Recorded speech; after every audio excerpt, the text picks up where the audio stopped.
Welcome আপনাকে লিখিত podcast ক্লিপসের এই ভিডিওতে। সাবস্ক্রাইব করে বেল আইকনটা প্রেস করে দিন এরকম আরও ইনফরমেটিভ ভিডিও সবার আগে পাওয়ার জন্য। ধন্যবাদ। সেটা হচ্ছে যে স্টেট গভর্নমেন্টের অবভিয়াসলি মানে ডাব্লিউবিসিএস এমন একটা সিলেবাসকে ফলো করে যেটার মধ্যে amalgamation of every single subject is দেয়ার।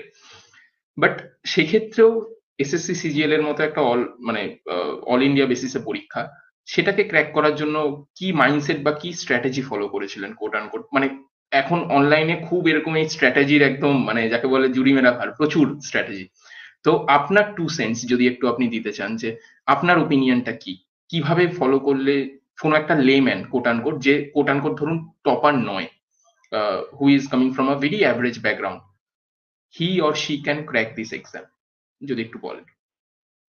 যদি প্রথমে বলবো ডাব্লিউবিসিএস প্রিপারেশন যদি চলে তার প্রথম থেকেই, তো সেক্ষেত্রে তার কি জিএস পার্টটা কিন্তু তার আশা করি কোনো প্রবলেম হবে না। ডাব্লিউবিসিএস আমাদের মেন যেটা জোর দেওয়া হয় সেটা জিএস পার্টে জোর দেওয়া হয়।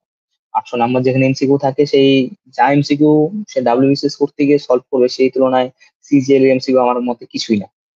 তো হুম। সেই ক্ষেত্রে আমি জিএস পার্টটা যদি ডাব্লিউবিসিএস করি, আমার জিএস পার্টটা অলরেডি তৈরি হয়ে যাবে। এবার যদি আসি স্পেশালি যেটা থাকে সেটা হচ্ছে ইংলিশ আর ম্যাথ, এটা সিজিএল এর ক্ষেত্রে থাকে। তো এই ক্ষেত্রে যদি আমি বলি, আমি সেজন্য ইংলিশটাতে আর ম্যাথটাতে জোর দিয়েছিলাম। এবার যদি তুমি রিসেন্ট ট্রেন্ড গুলো লক্ষ্য করো, ডাব্লিউবিসিএস এর পেপার যেটা মেইনসে যে ম্যাথের পেপার গুলো হয়, প্রায় সিজিএল সিজিএস এর লেভেলই হচ্ছে, খুব একটা ডিফারেন্স হুম। হচ্ছে না। আগে একটা ডিফারেন্স ছিল যে ডাব্লিউবিসিএস এর ম্যাথ তুলনামূলক সোজা, সিজিএল এর কঠিন, কিন্তু হুম। বর্তমান 3-4 বছরের যে ট্রেন্ড, সিজিএল এর প্রায় প্যারালালি না হলে সিএইচএস এর প্যারালালি তো হচ্ছে। তো সিএইচএস এর যেহেতু ক্র্যাক করেছিলাম, সেই সেই লেভেলে একটা ম্যাথ ছিল আমার তৈরি করা। তো সিজিএল দেওয়ার আগে আমি 2 মাস যেটা বলেছিলাম, পরীক্ষা দেওয়ার আগে জাস্ট আমি কি করতাম, মক টেস্ট দিতাম। সিজিএল এর যত মক টেস্ট হয়, বিভিন্ন টেক্সট বুক বলো বা বিভিন্ন বই কিনে, কিরণের বই কিনে অফলাইনে নিজের থেকে বিভিন্ন রকম মক টেস্ট দিতাম। আর যেহেতু ম্যাথ যেহেতু স্পেশালি জোর দিতে হয়, তো আমার একটা প্লাস পয়েন্ট ছিল যে আমার ম্যাথের কনসেপ্ট ভালো ছিল। আমি বলবো না যে শর্টকাট ভালো পারতাম, কিন্তু আমার এরকম ছিল যদি তুলনামূলক টাইম পাওয়া যায় আমি কোনো না কোনো অঙ্ক মিলিয়ে দিতাম। কনসেপ্ট যেহেতু থাকতো, আমি শর্টকাট না পড়লেও অঙ্কটা মিলাতে পারতাম কনসেপ্ট দিয়ে। তো সবার আগে সবাইকে বলবো যে অবশ্যই শর্ট ট্রিক কাজে লাগে এইসব ক্ষেত্রে, যেহেতু টাইম কম থাকে, কিন্তু সবার আগে কনসেপ্ট ক্লিয়ার করো। এক্ষেত্রে আমি একটা ছোট্ট জিনিসটা অ্যাড করবো, যে অনেকেরই থাকে যে সিজিএল এর অনেক অঙ্ক করতে হয়, ব্যাংকিং অনেক অঙ্ক করতে হয়, টাইম কম থাকে। কনসেপ্ট না থাকলে কিন্তু কোনো অঙ্ক তুমি করতে পারবে না। তো একটু টাইম লাগবে প্রিপারেশনে, কিন্তু কনসেপ্টটাকে ক্লিয়ার করো প্রত্যেকটা জিনিসের ক্ষেত্রে।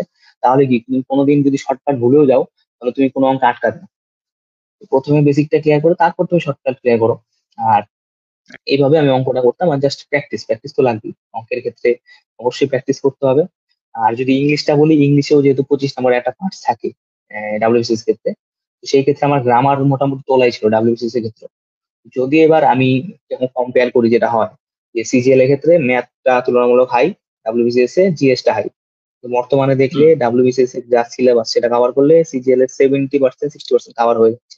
জাস্ট ওই 30% যদি এক্সামের 2-3 মাস আগে একটু দেওয়া যায়, আশা করি আমি সেইভাবে আমি আমি মানছি যে সায়েন্স ব্যাকগ্রাউন্ড ছেলেদের ম্যাথ স্ট্রং থাকবে, কিন্তু ম্যাথ জিনিসটা টোটালি প্র্যাকটিস।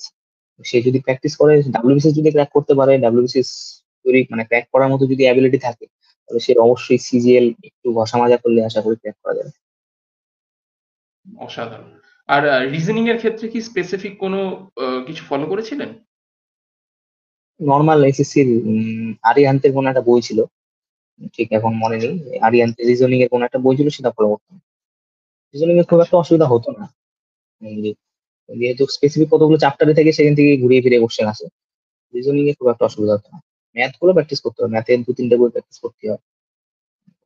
আচ্ছা। তাও ডেইলি কতক্ষণ তাও ম্যাথ প্র্যাকটিস করতেন তখন? এবার আমার যেহেতু বললাম একটু স্ট্রং ছিল ম্যাথটা, তো আমার এরকম হতো হুম। আমি হয়তো ডেইলি পড়তাম না ম্যাথ।